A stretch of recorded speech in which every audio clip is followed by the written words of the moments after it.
Ils l'ont vaincu à cause du sang de l'agneau, à cause de la parole de leur témoignage. Et ils n'ont pas aimé leur vie jusqu'à craindre la mort. Apocalypse 12, 11. Celui-ci a attesté la parole de Dieu et le témoignage de Jésus-Christ. Apocalypse 1, 2. Moi, Jean, j'étais dans l'île appelée Patmos à cause de la parole de Dieu et du témoignage de Jésus. Apocalypse 1, 9.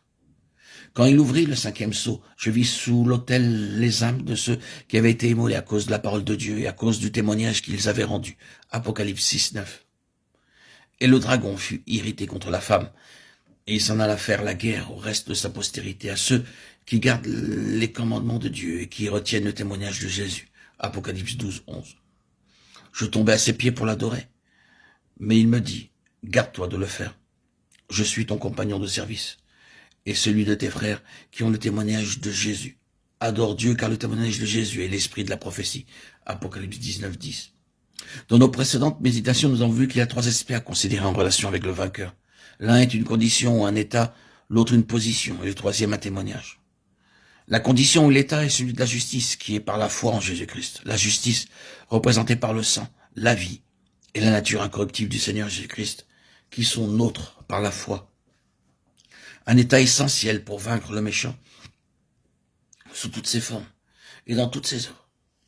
De l'état résulte une position, un caractère céleste de vie, et de cela un témoignage. Dans notre présente méditation, nous en venons à ce troisième aspect. Comme nous l'avons fait remarquer, ce ne sont pas 3 choses séparées, aucune d'entre elles ne peut être obtenue sans les autres, mais chacun mène à l'autre. C'est-à-dire l'état de justice par la foi, quand celui-ci est saisi de façon convenable et suffisante, a pour résultat une position céleste, spirituellement s'entend. Et la position conduit au témoignage. Considérons ces choses dans l'ordre inverse. Le témoignage est là essentiellement en vertu d'une position, et la position en vertu d'une condition. Il est très important de voir pleinement dans nos cœurs la signification de cela. Le témoignage de Jésus n'est pas une affirmation de la vérité, ni simplement une proclamation de fait, de certaines vérités concernant le Seigneur Jésus, sa personne et son œuvre.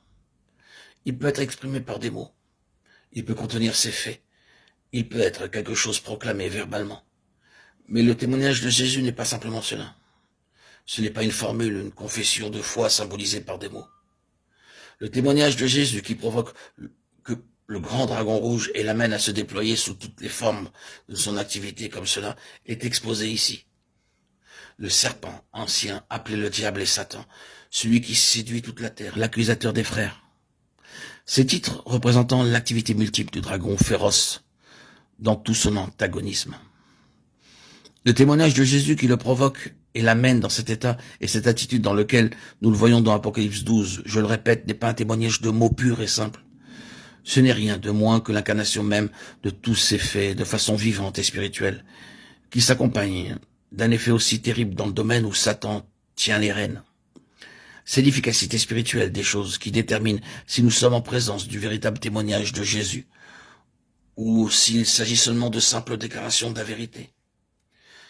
L'effet que cela produit sur l'ennemi est toujours un indicatif tout à fait sûr. Pour juger, il s'agit du vrai témoignage ou non. C'est une affaire de fait, comme étant une réalité intérieure dans une personne ou dans une compagnie du peuple du Seigneur. C'est la chose qui est corroborée,